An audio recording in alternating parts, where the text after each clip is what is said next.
What's up, Starcraft fans? Today we're doing the tier list for Inner Power on Temple of the Past. So Brian, let us hear about this mutation.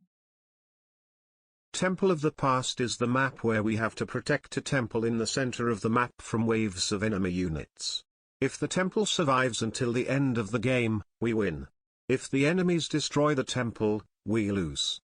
Enemy units spawn Broodlings when they die, and each enemy unit, including the Broodlings, has access to random spells.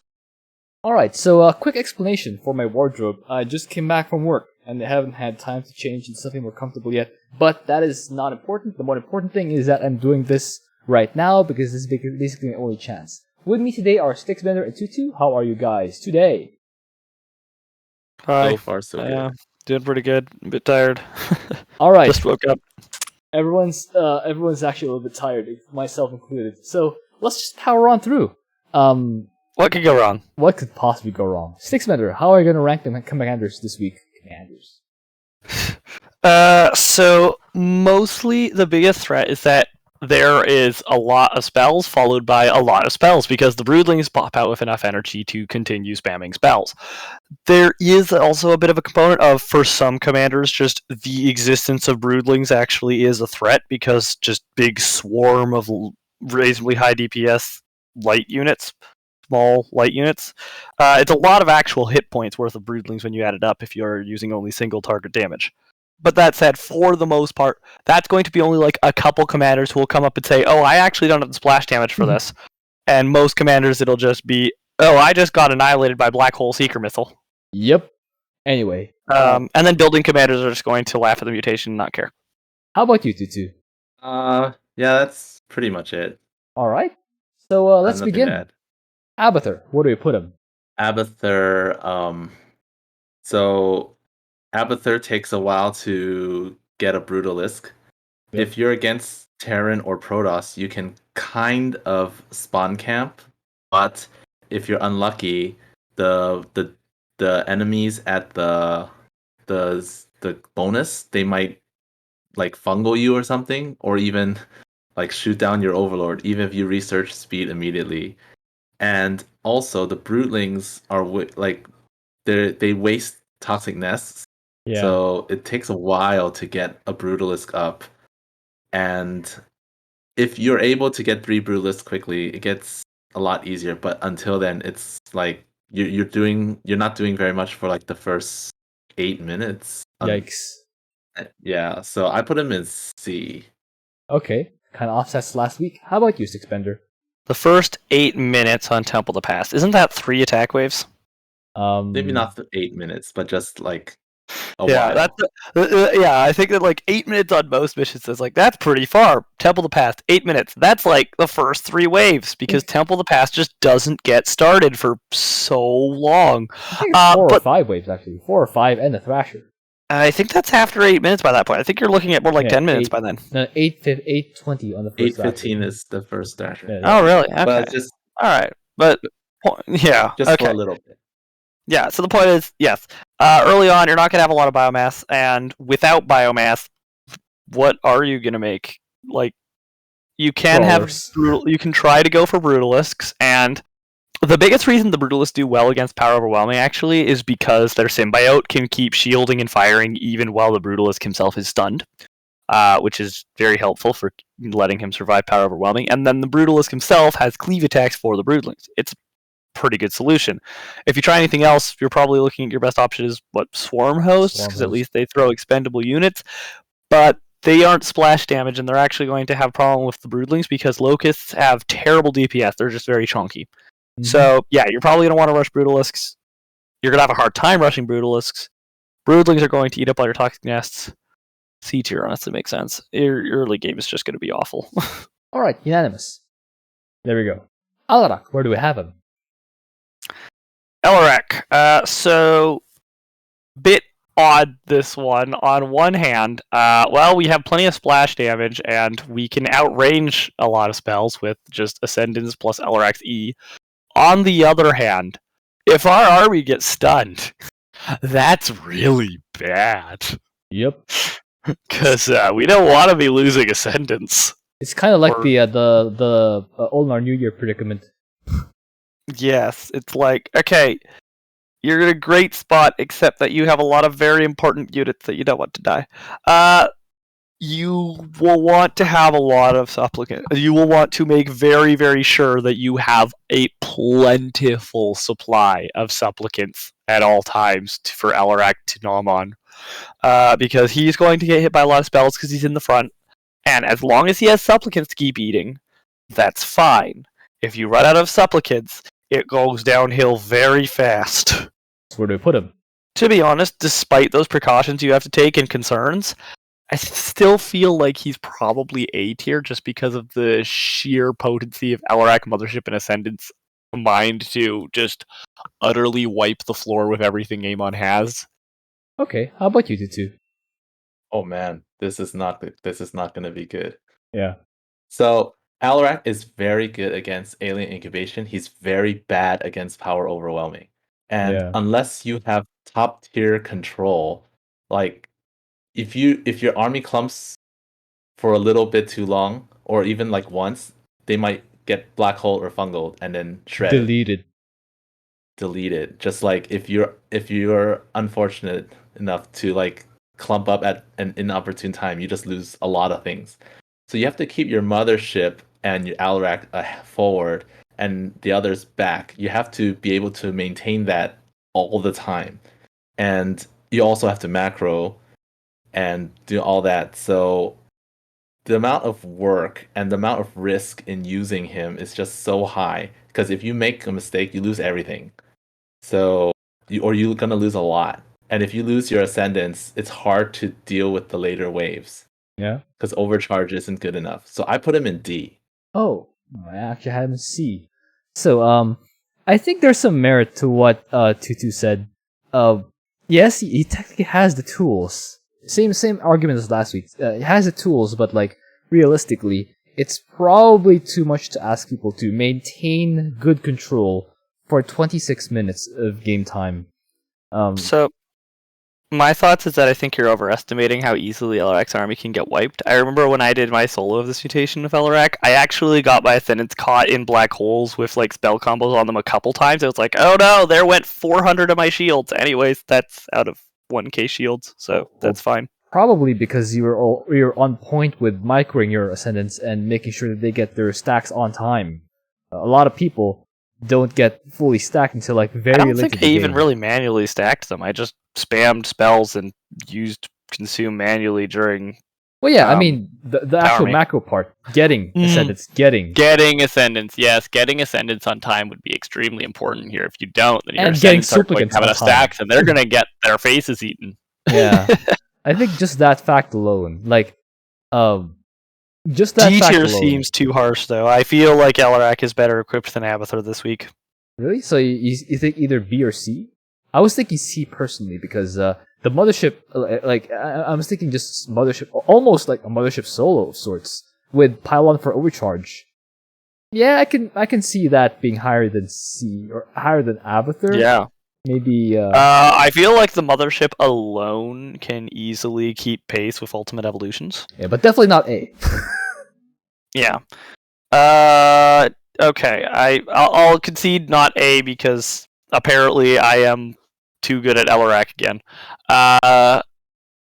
B tier makes sense to me though because I do see him being a tier higher than Abathur because even if Abathur's late game is probably going to be a little bit more, straightforward, like with having your biomassed army of probably either Swarm Hosts or Air Abathur just being able to function on its own without. Well, no, even then, even Abathur would suffer from the same problems. He's got chonky units, but if they die to spells, they die to spells. Yeah, at least I think you're just to start. I think you're just Abathur, but better at this point. Do you concede B to? Or at least very high C? I don't think he's better than Abathur, just because I use P3 Abathur, no problem, but that doesn't mean other people can. So I used Alarak and had absolutely no issues on the first attempt. I just pressed E with Alarak and things exploded. Entire armies. How about we put Alarak in B for now, and then we can move him around later, depending on where the others fall. Like make a mental note or something. Yeah, we can come back. All right. Arcturus, what do we have him? He has static D, but they're not as good as some other people's static D. He has fire troopers that can be placed into bunkers, but they can get shut down by that void stasis thing. Yeah. Occasionally. So he's pretty good. But it's gonna be hard to use Royal Guards because they'll get killed. Yeah, makes They'll sense. get killed by spells. So he's A. Is there merit to just using Toxic Tyrant, just timing your Contaminated Strike so that the waves are too afraid to actually come to your base? I don't think Toxic Tyrant is good because, well, if you're gonna have someone else carry you early on till you get enough ESOs, then sure. But Merchant of Death gives you cheaper weapons, so you have more damage, so you can kill the aliens, the Broodlings, before they can cause too much trouble. Okay. How about you, Stickspender? Okay, so several concerns of what you said. One, you massively underestimate Mengsk bunkers in terms of their actual power. They're honestly one of the strongest. They are arguably up there as tied with the strongest defensive building commanders. They really are strong. But here's the bigger thing. You said, oh yes, your bunkers can get stunned by the void stasis thing. That's a good thing because Mengsk bunkers can fire while under that void stasis. They're just invulnerable now. Yes. So that's cool. It's very helpful. And then, yeah, you can either use P3, in which case a small handful of flame troopers can just destroy everything. Or if you do use P1, you're probably not going to need your early game carried. You're probably still going to have a decent early game if you just build a bunch of bunkers on the front door. And if you're building Earth Splitter ordinances to keep up with, say, the Oblivion Express schedule even, you'll have ESOs up for the time that waves are coming from the sides. So you just build like a nice barricade of like 4 bunkers across the main ramp, fill up those bunkers, and then plunk down ESOs as fast as you can, and you're fine. You've basically won once you have these ESOs. If you're using P3, you could still use ESOs. You still use Contaminated Strike to fear some of the waves, so some of the waves just never even show up. And if it's ground, you don't even need Contaminated Strike. The ESOs can destroy all the waves before they even get to the ramps. Forget fearing them. You can just kill them outright. The other problem is that, of course, if you're using the fearing on waves to just tell them to not come, then they are going to end up, you fear them, and then they just sit around scared to come, sitting on top of that Void Thrasher you're going to have to kill later, which is kind of awkward. Using Earth Splitters. So the close Void Thrashers, you can reach with Earth Splitters. The far ones are a little trickier. You kind of have to go out and kill them. To be fair, you can do that with just Sky Furies because they're massive. Or you could use Pride of August I prefer Pride of August because they're actually useful units for anything else other than killing a Void Thrasher. I think P3, I would recommend P3. But your bunkers shouldn't die. If a bunker dies, which shouldn't happen, but it could, then your dudes inside of it have guns. They just blow up. The entire wave explodes. It's all gone. You're fine. Flame troopers completely nullify broodlings because, unlike firebats, they attack instantly and they have their huge area, just like firebats. So they just rip broodlings to absolute shreds. Earth Splitter ordinances will blow up entire armies and all the broodlings that pop out. Just everything will explode without ever Amon even being able to get vaguely close enough to cast spells on you. Yeah, I see no reason not to put Mengsk in S tier. S? A little high. Well, I get he's really strong, but like he's still army based at the end of the day, and I feel like no, he's not. That's the point. He's bunker based in this situation. Bunker and ESO based. Yeah, I guess, but like you're literally building based. Guys in there. But if the building dies and the guys end up exposed, then the guys turn into a top bar that wipes the entire wave for you. I don't know. The trooper bombs will find their target because they're immune to spells. Unlike, say, Banelings from Zagara or something, or if Dehaka is using creeper hosts, unlike Dehaka creepers, The Trooper Bomb is an untargetable unit that will just run up and blow up in Amon's face. It doesn't care what spells Amon tries to cast. I get that Arcturus is really strong, and I actually had him in an A, but I think S is a bit of a stretch, especially if you have to be on top of all the wave timings and have But you don't. Well, you really don't have to. You still have to have bunkers in time, which means you actually need to have on point macro.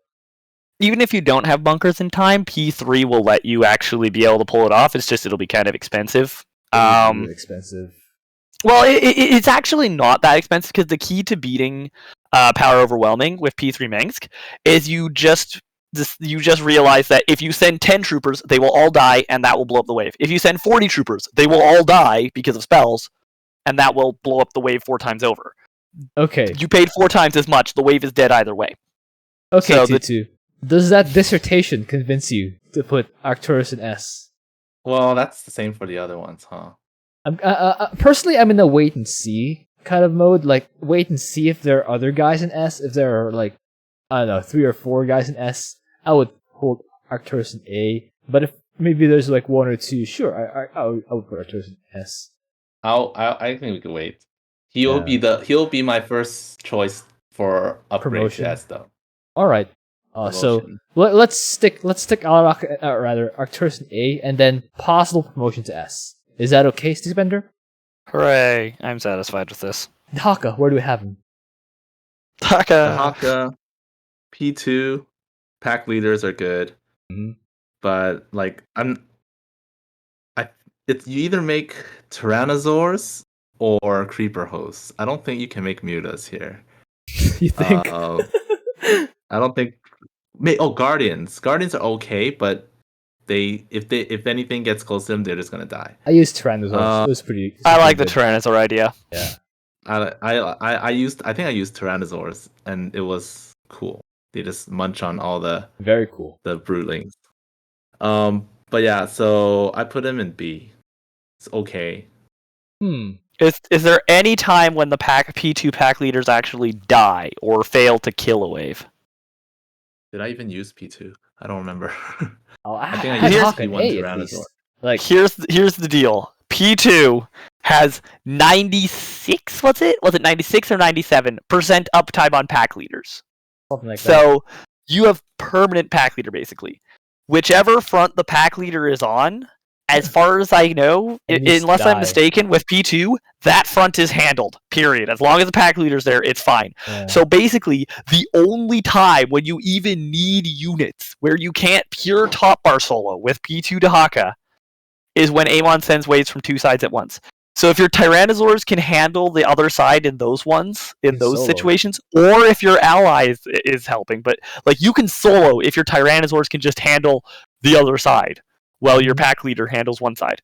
Like pack leaders on P2, if you're not P2, it'll become a lot harder. A But letter if you're 6 bender. P2, I just need a letter 6 bender. A at least. Yeah, I'm thinking A as well. Is A okay for you, Tutu? Honestly, Dehaka I would can be see a that. best candidate I think to because be I didn't honest. use P2. Yeah, I think A. Yeah, well, let's just dump him in A. We can at least say with confirmation from Tutu that if you're not P2, he goes down a tier. There we go. P2 is very good here. Very good here. I didn't even use P2. I went P0, and it was still very fine with Tyrannosaurus. It was, Okay, yeah. yeah. Like, It's still he's pack still leader A. strong. Pack Yeah. leader very strong. And Tyrannosaurus strong against even mech. Yes. Okay, Fenix, where do I have him?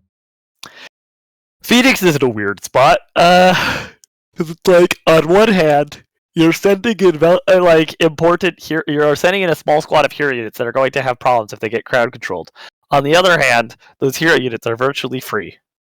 The alternative is you don't use P2 and you use carriers, but carriers are going to have a problem because for a carrier to rebuild 8 interceptors takes longer than it takes to build a carrier. So if you end up getting all your interceptors fungal stormed or Still something new like carrier. that, then literally it's like it would be faster to build new carrier than to rebuild those. That's You're funny. basically out you're out for the next 2 minutes. Because that's how long it'll be to rebuild the interceptors. How about P1? Isn't the recharge fast enough that you can use P1 with champions? So yeah, P1 is good. You can use P1 plus champions. I would probably honestly advise in favor of that plan too. Like P1, still use Caldalis because turns out Caldalis is an absolute beast no matter what prestige you have. P2 just makes him just go to bonkers levels. The warning about P1 though. Remember, the Arbiter suit, you can deploy it willy-nilly and be ready to just drop the Arbiter suit to yank out the other suit at a moment's notice. Because if you actually lose a suit with P1, it goes on a 5-minute cooldown. Yeah. It's painful. It's very bad. For that reason, so don't lose a suit. For that reason, I still recommend P2. I went P2 here. Really smooth. Anyway. Okay, I would probably recommend P1. P2 can also work. Either one will work. You have strong stuff. Letter. I look at him and say C tier, to be honest. C? Wow. Yeah. Oh, well, pretty smooth for me. I don't see any reason why he would be in C. But Tutu, how about you? Do we still have him? I think I used P2, and the only difference is like when you're trying to fight multiple lanes, it's fungal and stuff. Those spells slow you down, so that kind of hurts. Yes, that was my concern with P2. They get slowed. Yeah, they get slowed down. But if you're doing the champ things, well, if you're doing P1, then you're probably gonna like kill the wave, so you don't have to lose your units. But then also, you don't have a defenseless shell farm with P1. With P2, your shell farm is defenseless.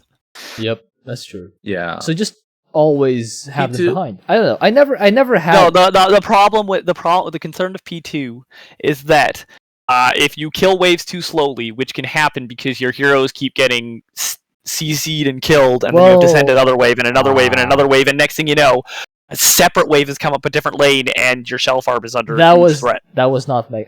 Again, it's the variability of how overwhelming, but from my experience, the Caldalis just cleaned it up so fast, it doesn't even become a thing. Another thing is air, because... Oh, I went up against air. Against air, it's like he kills them slowly. I went up against air. Talus, Mojo, Kolarin, they're just fine. Just fine. Yeah. Again, it was Talus not a solo. Is very good. It was not a solo. I don't think he's bad. But, yeah. Okay, so where do you have him? Or was it a carry? I don't know. My ally was... I put him in B. My ally was Karax, played by Dehaka Burger. And I believe I had like more stats, but I'm not sure. Maybe my stuff was just getting repair beamed or something, but I don't think it was a carry. Also, your stuff was running in front, so you're getting stat padded effectively by the fact that it's just like you can run in front. Caldalis cleaves a bunch. He gets tons of Broodling kills because of his splash damage. That's true. And then anything you don't catch just smashes into cannons, so you're completely fine. You have Karax giving you that buffer when Karax is like, he's a building commander, so we already know he's going to be a really, really high tier here. Yeah. So, okay. I had him in A. Sticksbat had him in C. Tutu had him in B. So let's compromise with B. Is that fine? I can accept B. Alright, let's put him in B. Hot and Horner. What do we have him? On Horner. Haha. F. F. Alright.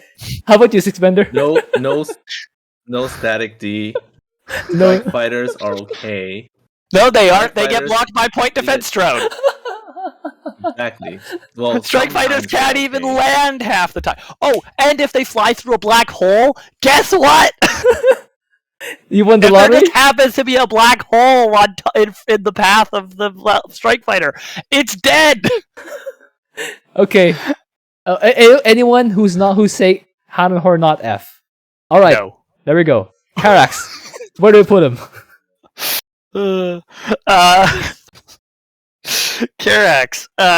You make buildings. You cast solar lance. You use P3, obviously. Why would you not use P3? P3 is just massively overtuned. Yeah. Yeah, Solar Lance handles basically everything. Purifier Beam is up all the time. Both Solar Lance and Purifier Beam just tell Broodlings to stop existing utterly altogether, in addition to vaporizing the wave. Anything that you don't top bar solo, you make a wall of buildings. Mm-hmm. And it just works. Letter. I don't see why he can't be S tier. Okay, do you agree to 2? Yeah, you can also your cannons get stopped by PDD, but you can blast them with orbital strike. True. So they're really not Or an monoliths. issue. Monoliths 2. Yeah. All right. And So you can claim SimCity PDD. to funnel the Broodlings. it's a building, I think, so we cannot steal point defense Yeah. drones. Anyway, I thought there was some weird exceptions, but probably not. Kerrigan, where do we have him? Kerrigan, non-P3 Kerrigan is good against ground, bad against air. What about Just P2? because, like, P2, P2, it's okay, I guess. I put her in B because I think the people in A are better. So she does what she needs to do. Yeah, I guess. She gets the job done. And even in the She end, you can does? just kind of block with like Omega Worms, just kind of make a meat shield at the end or something. I don't know. How about you, Sixbender? What units did you use? Omega Worms. I know I use P1 lurkers because why the hell not? Lurkers. Token units. No, it's not token units. You cannot hero solo here. You Not cannot? even close. Even with No. P2? Alright. So Absolutely not. Yeah. No, you need units. That's why I was wondering, like, No. what did you use? I guess lurkers would take care of the Doodlings and their birds. Lurkers are a good solution. They have 12 range. They have the whole burrow, like, long range. Like, they're in siege mode. They're basically a building. Like, they're half building, basically. Mhm. So I guess that's probably why that worked out so well. Because I was expecting Kerrigan down in a pretty low tier, to be honest, because she cannot use her units properly, and she needs her units because she can't hero solo. So it's basically just your hero soloing, sort of, and then every time your hero is getting overwhelmed, which will happen a million times, you throw your units into a meat grinder and hope they actually do anything against power overwhelming. But if lurkers actually function against power overwhelming, then she's fine, and I guess we can put her in, like, B tier, because lurkers. Okay. There we go. Yeah. So apparently Kerrigan actually has units that function. Cool. Surprising. Nova, where do we have him? Nova. So I feel like Nova's going to be pretty bad here. Broodlings are going to be a problem. Does Shotgun Nova's basic attacks one-shot Broodlings? Yes? No? I don't remember. I don't remember. If it does... Probably can. I think she can't, actually. But they'll just cast Defense Matrix. Yeah, exactly, on right. themselves. Oh, or they'll just Black Hole Nova or whatever. Anyways, how else do you kill Broodlings? What, Hellbats? Lol. And unfortunately, unlike, say, Solar Lance or something, Griffin Airstrike does not kill the Broodlings that come out of the units that get blown up by Griffin Airstrike. Sad. As far as I know. So, that's bad. At least Defense Drone makes your units tanky enough to try to survive being caught in CC spells. Mm-hmm. That's the list of good news for Nova. Other than that, you're going to use Nova, Ravens, and Liberators, and you're going to try very hard to fight your way through crowd control and swarms of Broodlings, which only Nova can kill, and only in shotgun mode. So she's stuck in shotgun mode, shooting Broodlings all game, and hoping that she can keep up with them, and she doesn't get a stun spell cast on her, so the Broodlings just nibble her ankles to death. Letter. It's gonna hurt. C or D? Okay, how about you, Tutu? From my experience, I tried against, like, classic mech or something. Any comp that requires you to switch from ground to air makes it very, very hard. Liberators are fine against air, but not when they're alive casting spells because you can't kill them. Like, you didn't kill them earlier. And, like, Tuna Hybrid, the Flying Hybrid, also same issue. So you pretty much, like, if you're against ground, you destroy them. Because Ravens throw out buildings and you have long range units plus shotgun. But any time you have to fight air, it's just a nightmare. But against ground, I think she's pretty good. against ground. Yeah, I like can agree. very with that. good. So I put her in B. It's the same issue with Kerrigan. Fights ground pretty well. Well, not the exact same issue, but against if there's air, it's a little rougher. Is Nova good enough to keep the units away from her army and just keep her army alive? I feel like you're going to be casting a lot of defense drones, but yes. If you're fighting ground, yes. If you're fighting air, Yeah, if you're fighting air, no. If you're fighting ground, absolutely. Basically, is the deal. So as long as you are using enough defense drones to keep Nova alive. So the plan here is to not use airstrike, but just spam all your excess minerals on defensive drones. Well, you're still going to have lots of stuff for airstrike because defensive drones are so cheap for minerals that they are 99% of the time limited entirely by cooldown, not at all by minerals. Okay. I have never run out of minerals from defense drones. It's just they don't come off cooldown fast enough. Okay, are you willing to raise Nova up to B, Stickbender? I have in C personally, but I'm willing to move up or down a tier. Or I mean, I guess if we don't put too much weight on if it's an air comp, oh goodness, then I guess I can see B. It's just air comps would be like, I think we've got 3 people then in B who are all like, this is like a B tier or A tier if it's a ground comp, and a like D tier if it's an air comp. That's Fenix, Kerrigan, and Nova alike. All right, Jimmy, where do we have him? I agree. You can do it. I believe in you. Okay. All right. So, Raynor suffers. Bunkers. Bunkers are all right. Yeah, right. But like, it's hard to get enough of them because they're not Manx bunkers. They're thick. And you can't use.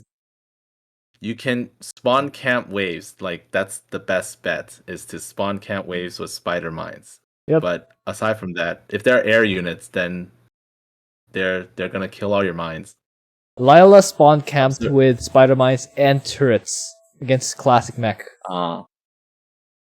And turrets. So you had to clear the way to get SCVs to that place, right? He dropped a marine at the end to get vision for the Duskwings. He does Lila things. Yeah, I did that. Yeah. So you do Lila things. Too. Yeah. But I did that, but I didn't fight an air comp because I don't think I can get. I just let the observer hang out there and fungal me once in a while. So yeah, there you go. Or cast the ascendant ball.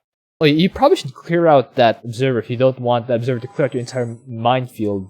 Yeah, but I couldn't get a dude there. They kept dying along the path. So not enough Lila power. Sending SCVs, they kept dying. You can get SCVs there. It's hard.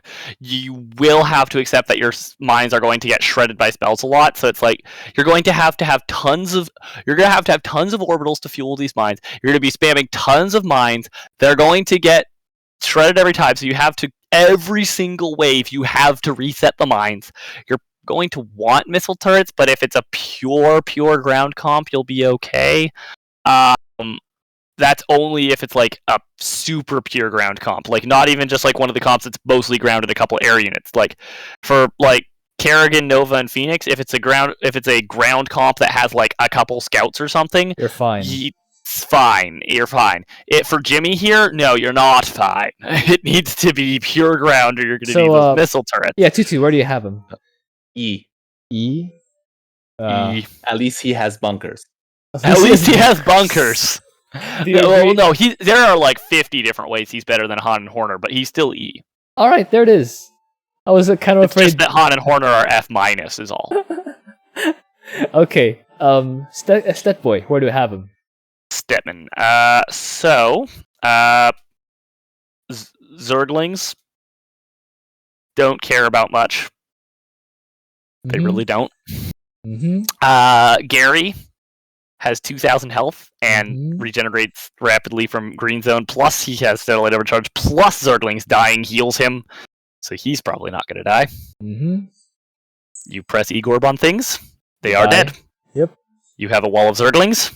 They can't do anything about it. They just get nibbled to death. Ultras. Yep, he feels Clusters. Yep. I'd probably use Ultras because I want to stick on green zone nonstop. But yeah, you could use Infestors. This guy looks like he could be S tier, couldn't he? I think so too. How about you, Tutu? Stetmann's broken. How about you, Tutu? Yeah, I use Lurker Ultra, All and right, Zerglings. there it is. Stetboy S tier. He's so good. Wow, Super Stetmann. Gary. Super Gary's so good. Oh man, even when you're starting to get overwhelmed, you just activate the overcharge on the green zone, so your stuff just extra don't die. Stukov, where do we have him? He has static D. If you use P3, his static D is a little different, but eventually you're gonna overwhelm them. And you'll have tanks. By the time the enemy gets a little bit stronger, like stronger than your wave, you'll have tanks. You can survive the first early game with just bunkers plus cooldowns. Yeah, top bars. So also he's really easy to use. Really easy. So I put him in A. Hey, okay. How about you, Stixbender? A seems a bit generous because Kinda agree. you're gonna need to be really on top of macro to keep up with the fact that army strength against power overwhelming. And what if air? If air. Well, actually, no. If air, it's actually almost better, sort of. Really? Yeah. So, because here's the thing, infested liberators. Alexander steals them. Right. Yeah, that. But also, infested liberators just don't care about anything because they have a 90% damage reduction. Okay. Like, oh no, I've been hit with a seeker missile for 10 damage. Okay, well, that didn't do anything. So where do you have it? The problem is that he's still just so vulnerable to getting overwhelmed. Mm-hmm. Yeah, the power overwhelming conundrum presents itself again. You could either have non-factor spells or game-ending spells. You can't tell which. He's not vaguely similar to the power level of Dehaka or Mengsk, so I would put him in B. I actually haven't. Okay, let's call. I think I agree with B. Is B okay for you, Tutu? I can see that. Okay. Okay. What were you gonna put him in, CGG? I had him in either B or C because yeah. I don't. That's pretty much how I felt. I don't make. I let Tutu pull me up. I don't make liberators, so that's probably my fault. Anyway. Well, even then, if your liberators get fungled and they can't attack, then they lose that whole damage reduction, and suddenly they die. Yay! Rory Swann, where do you have him? He makes buildings. He has a laser drill. That laser drill doesn't really care what Amon shenanigans are with the power overwhelming. And Broodlings, they exist right up until Flaming Betty pops up and says hello, and then they stop existing. So Swann's really good here, actually. Yep. He's at least A tier. The only reason he's not S tier is because, unlike Karax, for example, where it's just so he's a little weird for the difficulty thing, because on one hand, Karax and Stetmann are easier in the sense of Stetmann just A moves, and Karax, you don't even have to be that on top of building your turrets, because you just, solar lance everything. And it's only one pro building the turrets, so you don't have to worry about if Amon shows up while you're building turrets, he doesn't just fungal all your SCVs and kill them. Yep. The flip side is, however, that an AFK Swann is intensely useful if he's P1. Literally, so easy to be useful to your ally. It basically depends on where you set the bar for how much Swann has to contribute. If you're looking for soloing, he's more work than the S tier, so he's A tier. If you're looking for being able to be incredibly capable of soloing and also incredibly helpful to your ally, even if you suck, he's S tier for that. So it's yeah. I feel like you need to know more things for Swann than the actual S tiers. I don't know. That's my point. That's my point. You need to know more things to solo or hyper carry with Swann. But if you're not carrying, if you're just a completely super low level player who isn't very good at all, barely able to keep up in mutations, and you want to somehow be doing 50% of the work anyways, just having the P1 laser drill will be so good. It will rip Broodlings apart. It will fight into power overwhelming waves risk-free because you just float a factory at them and the factory ignores every single spell. True, but we already agreed that this tier list is about carrying, not just being there to support your ally.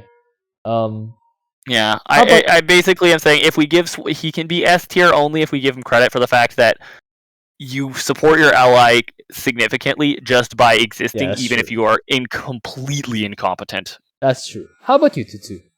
So P1 Swann, P1 laser does a lot.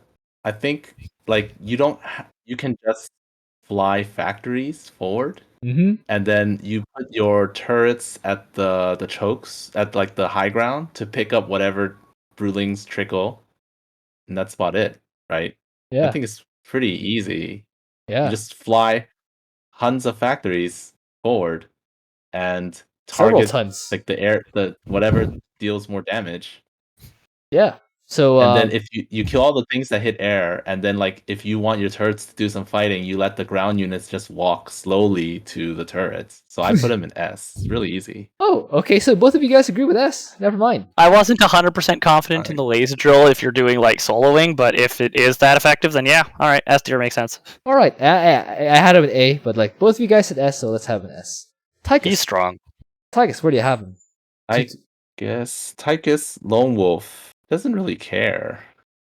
Like the three outlaws, Tychus, Sirius, and Nux all deal with these mutators It's normal Temple of the pretty Past. handily. Yeah. And then for the hybrid waves, you have Olden, just nuke them or something. Yeah, or something. So, and then for your last two outlaws, you just build something. I would build Sam so you can like add extra damage to hybrids. Or Thrashers. And the last one can be Vega. Just you Mind can mind control a Broodling that sneaks by or something. But that's about it. I put Tychus in A because if you're worried about Yeah, Broodlings to he's sneak by, you lone can wolf. always use Blaze. All right. How about you, Tutu? Where do you have him? No, there's just one or two that sneak by. How about you, Sixbender? A. Yeah, how about you, Sixbender? Again, it's like I guess he can go in A. I think this basically seals Arcturus in A. There are already 3 guys in S. Let's put Vorazun in the tier first. What do you have her? Yes, Vorazun. That's a very good question. I have no idea what to expect actually for how well Vorazun will do. Here's your starting point. Compare her with Raynor. Is she clearly better than Raynor? Yes. Then At least we can get that far. Compare her to Artanis. Is she clearly better than Artanis? I feel like I'm going to get a different result if I compare it to Artanis versus Abathur, but I'd rather her than Abathur. I would not rather her than Artanis. There we go. That's right in the middle of C. There we go. Oh, Tutu first. Tutu, where do you have her? I put her in C because her Dark Pylon wall is really good.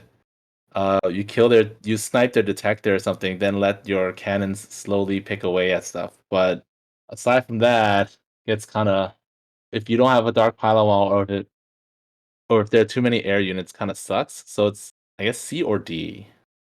Yeah, that I don't know. I've had a lot of experience with just disabling my Dark Pylon. I guess if I move further back. That too. Yeah. I was expecting to just use Dark Templar here, but again, no matter what, it's an air comp. Well, it's been nice knowing you guys.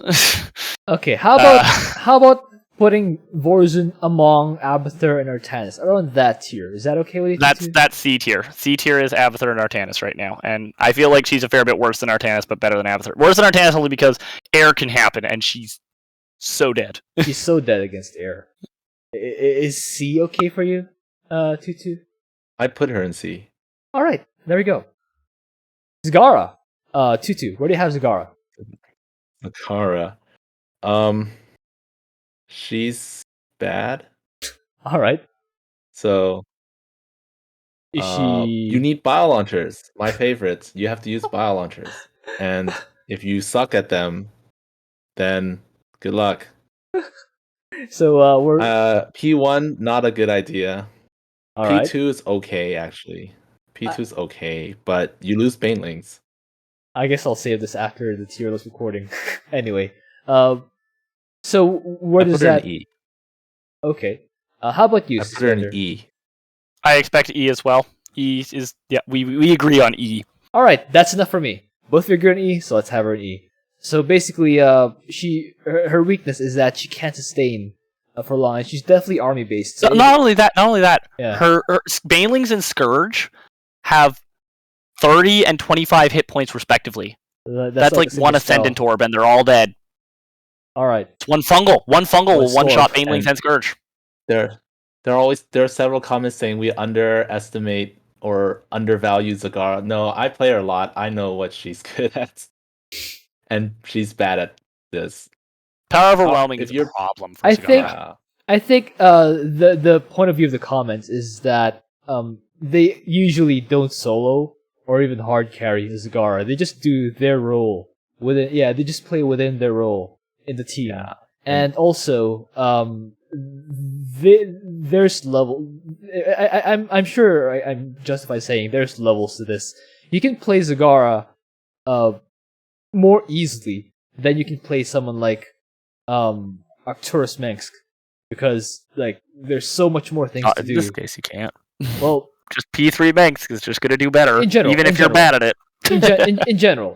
No, in general, P3 Banks is better than Zagara smashing Banelings and Scourge into things. Gosh dang it! It's better Banelings! Anyways, sorry. Yes, continue. The point stands. There are way more things you can do as Arcturus. He's way more versatile, but it's locked behind mechanics and planning and Being good at the game. being good at the game. That's why people generally say that we undervalue Zagara.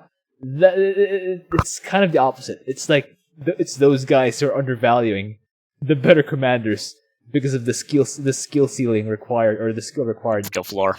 Yes. I guess, to better play those commanders. Anyway, I'm okay with Zagara and E. I initially had it in like B or C, but like okay, both of you agree. So No, she's terrible. She's awful. Zeratul, where do we have him? So, there's a slight problem here with Cannon's Good, actually, is that Cannon's Good, except an uncomfortable amount will smash into your cannons, and Disruptive Web can hurt a lot because your cannons are very expensive. So what that translates into is a lot of value condensed tightly, and they're not Manx bunkers. I'll put it that way. If the monolith gets disrupted, then you don't have crowd control, and your cannons are suddenly going to not quite be the earth-shattering defense you're used to. Yes, you can shade them so that the actual cannons themselves are put at risk far less frequently, and you will want to do that, but that's a lot of action-intensive stuff. The other problem is that artifact finding. Well, one, it's kind of hard to find artifacts on Temple of the Past. I'm going to be real with you. It's very samey between the lanes. Especially the top lane and bottom lane, they look the same in a lot of sections. Even I get annoyed trying to find artifacts on this map, so I can imagine a lot of people are going to have a bit of trouble with that. Probably. So yeah, your cannons actually get disrupted a lot harder than any compared to any of the other static defense commanders. Zeratul cares a lot more about power overwhelming. The Broodlings are going to be a huge problem because what are you going to use for AoE for them? Well, monoliths, I guess. That's your best option. Again, if the monolith gets disrupted, it's all terrible. The Zeratul killing Broodlings, the problem with that is you're going to run Zeratul in, you're going to cast the Cleave, and that's what creates all the Broodlings. So what are you going to use, P3? You could, but now Zeratul's super fragile because you don't even get a third artifact. And now your cannons don't even have the barrier shield. Ugh, that sounds like a terrible idea. You're going to just have horrible problems. So you're either going to suffer because your stuff isn't strong enough, or you're going to suffer because you have sketchy time against Broodlings. He seems B tier to me. How about you two? Oh, I agree with all that, except I put him in A. So I don't think he's S. He's not S. I have a solution, definitely guys. not S. Guys, I have a solution. We move Tychus down to B. We move Alarak to Stukov down to C. We move Abathur to Vorazun down to D. And we put Zeratul beside Tychus in the new B. He's still separate from the rest of the current Bs, but he's not quite an A. Is that okay? I think I'll just go ahead with that thing. You know what? I'll just do this. Pull these guys down. And then these two over here. Arcturus and Dehaka are way closer to the S guys than the Alarak to Stukov guys. Are you okay with the setup? Yeah, that looks reasonable. Alright, there it is.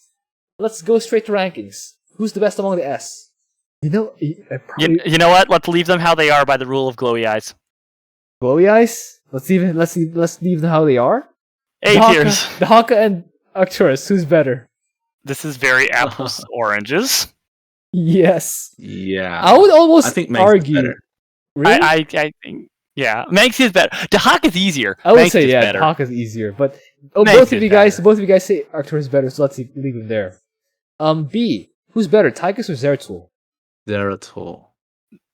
Yeah, okay. I'm not actually sure who's better between the two, so if Tutu says Zeratul, we'll go with Zeratul. Alright, there we go. Glowy eyes! There we go. Yo! For C, okay, I think this is where it gets a little tricky. For C, who's the best among them? This one? Oh, This I depends want to add entirely on how much we value being able to fight air comps. Air comps? And then, Yes. if it's just fighting air comps, then wouldn't Alarak be the least painful among, Yeah, Alarak doesn't care about what comp it is, basically. The other four here have varying levels of please don't be air or I am going to die a horrific death. I played against air when it did Phoenix P2. It was still fine. I think in order of how well they deal with air comps, like if we completely ignore how well they deal with ground comps, in order of how well they deal with air comps, it goes Alarak, Stukov, Phoenix, Kerrigan, Nova. Are you okay with that ordering, Tutu? I still like he smashes ground and doesn't get as smashed against air compared to the others. Yeah. Yeah, so he's okay. And then Kerrigan. Kerrigan next? Kerrigan next. Yeah. Nova gets like super wrecked by air, whereas Kerrigan it's not quite nearly as bad. Yeah. Nova, in order to handle the Broodlings, Nova has to stay. Her hero unit can't shoot up because her hero unit has sustained shotgun mode to handle Broodlings. So literally, Kerrigan has a hero that can shoot up. Nova doesn't. It's basically the deal. Or Nova has a hero that can shoot up but can't deal with Broodlings. Kerrigan can do both. Either way, Kerrigan can do both at the same time. Nova can't. Plus, Kerrigan still has that panic strategy of just spamming Omega Worms at the end. For D. Yeah. For D. Sadly delayed. Who's For top? D. Artanis. Anyways, yeah, Abathur's still better would than recommend. Vorazun. Abathur's better than Vorazun? Why? It's once you get your Brewless though, you're like much better off than Vorazun, who's still relying on army the whole time. Ah, yeah. Yeah, but Vorazun here's the gets- thing. you Vorazun's get- relying on Shh, range. Stick spender. Tutu barely gets any internet time, so let him speak Alright, when he can. No, it's just so even time stop, they can cast spells on you, right? Yes. Yes, that's true. I just think that Abathur gets wrecked way less by air than does Vorazun. Yeah, that's true. Okay, fair enough. Alright, there we go. Okay, so who's better between Raynor and Zagara? Zagara. Okay. Are you sure? Because you had to Why? put up bio launchers, which But bio launchers are good. At least like they're Yeah. it's not, like, an So are offense mine. map where they're yeah, not that's used anymore. yeah. You know what? No, yeah, bio launchers are still easier than setting up spider mine missile turret spawn camp. Anyways, who's better, Han and Horner or 1v1 Terran? 1v1 Terran is static defense. Yup, 1v1 Terran is dramatically better than Han and Horner. It's not even close. Who's better? Whoa. Who's better? Han and Horner or the off button? Just F10 and N. Han and Horner is bad. Anyway, Yeah. guys, that is a tier list for this week. I'm not sure how many extra videos we were able to put out with the Arcturus and Alarak stuff.